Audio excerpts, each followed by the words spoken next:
Hey y'all, I'm Tina. Um, I'm a new paper crafter. I've been playing around with videos and just to, if somebody sees it, they might get something out of it. So I've been doing some videos. Um, I am an absolute pack rat. I'm also a slob when it comes to my crafty stuff.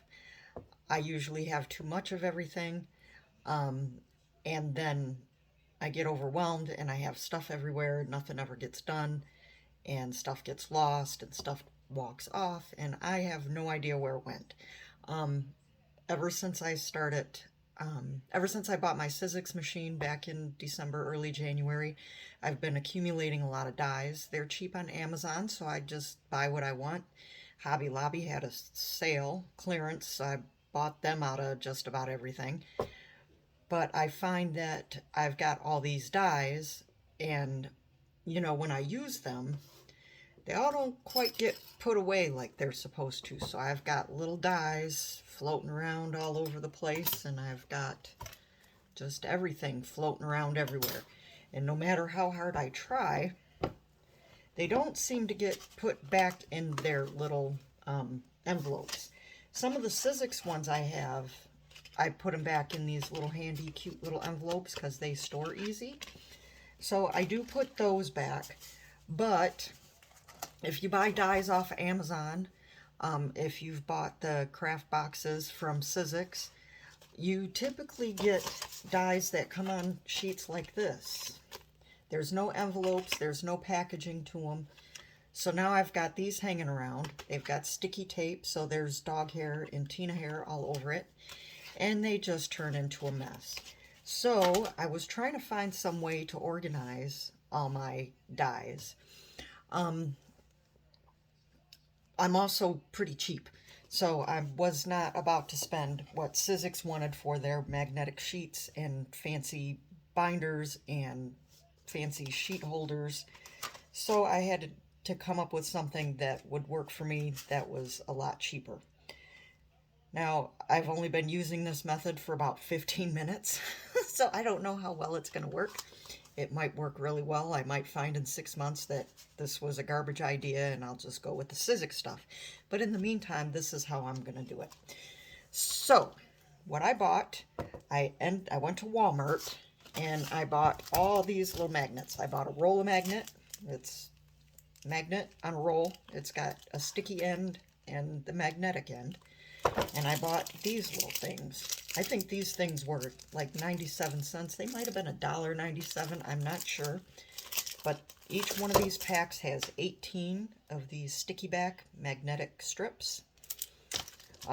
This roll, it's 10 feet long, and I think it might have been $4. And then I also bought sheet protectors. 88 cents for 20 of them.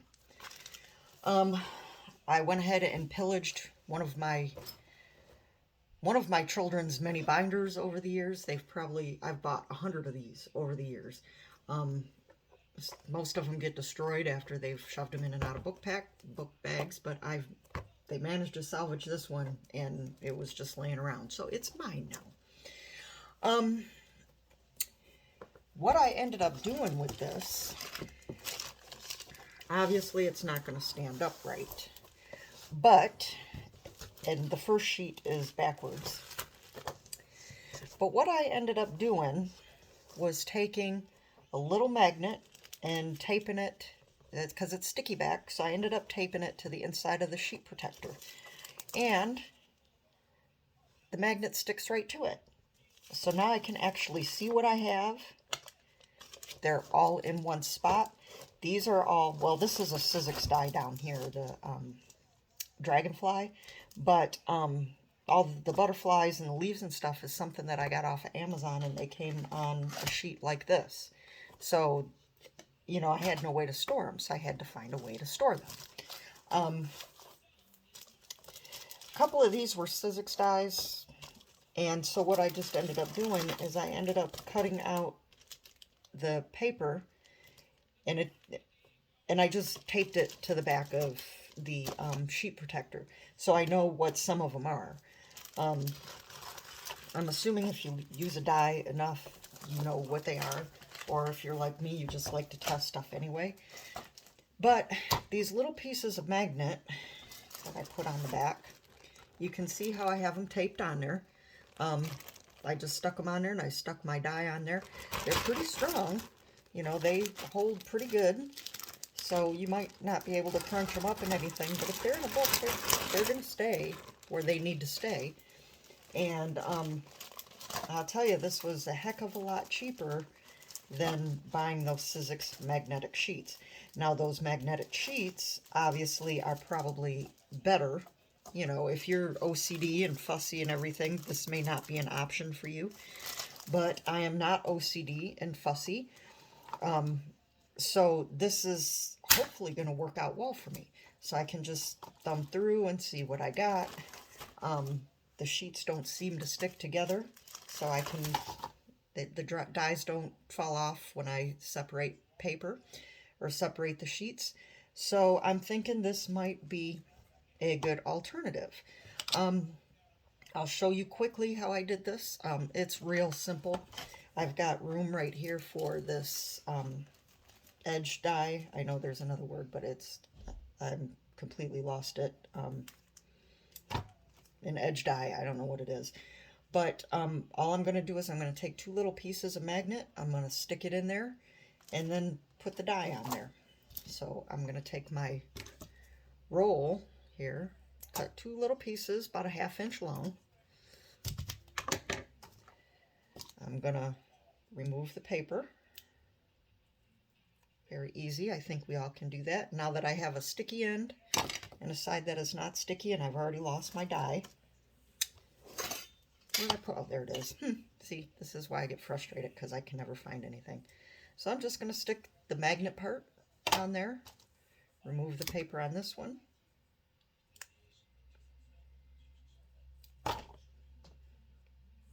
Put the magnet on there. And then I have this. And then I'm just going to open up my sheet protector, place it where I want it, set it down. And so now I have my, oops. I also don't have a very good camera holder, so you guys are just going to have to deal with me muddling through. Too bad. Get back there. Uh-oh, I don't like that angle. What did I do? I don't know. Sorry, guys. I'll try to fix it, but I don't know how to edit videos either. That's not my goal here. But anyway, I just put it in the sheet. It's stuck down there pretty good. Like I said, you can shake them. They don't fall all over the place. I think that I can keep everything in one place so that it doesn't get lost. What I want to try to do with these here, like this one, they do have their own little envelope, and it shows what it is. I may not necessarily want to use that, so that's where I think these little bars are going to come in handy. Let's see, I already had a pack open. So what I'm going to do with this one is I'm going to take just 2 bars, this one and this one, take the paper backing off, stick it to the back, stick it to the back.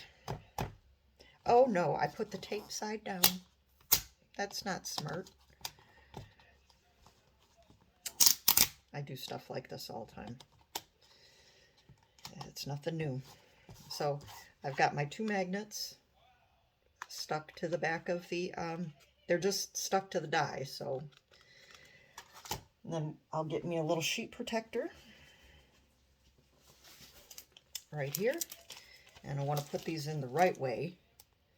So I want them to go in like this. So I'll put this over here, just like this.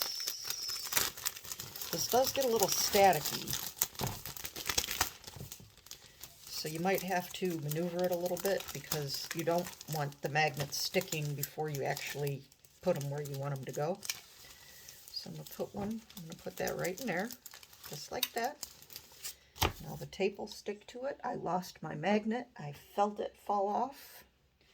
Oh, It's right there. So we'll take that and we'll stick that in there, just like that. So it should be stuck on there. Let's see. Yep, it's stuck in there. I can go ahead and put it in my binder. It's taken longer than it should. And there you go. It's right there. It's in my binder. It's not going to go anywhere. Oh, unless you dump it over like that, but I think most of us are not that violent with our stuff. Just me.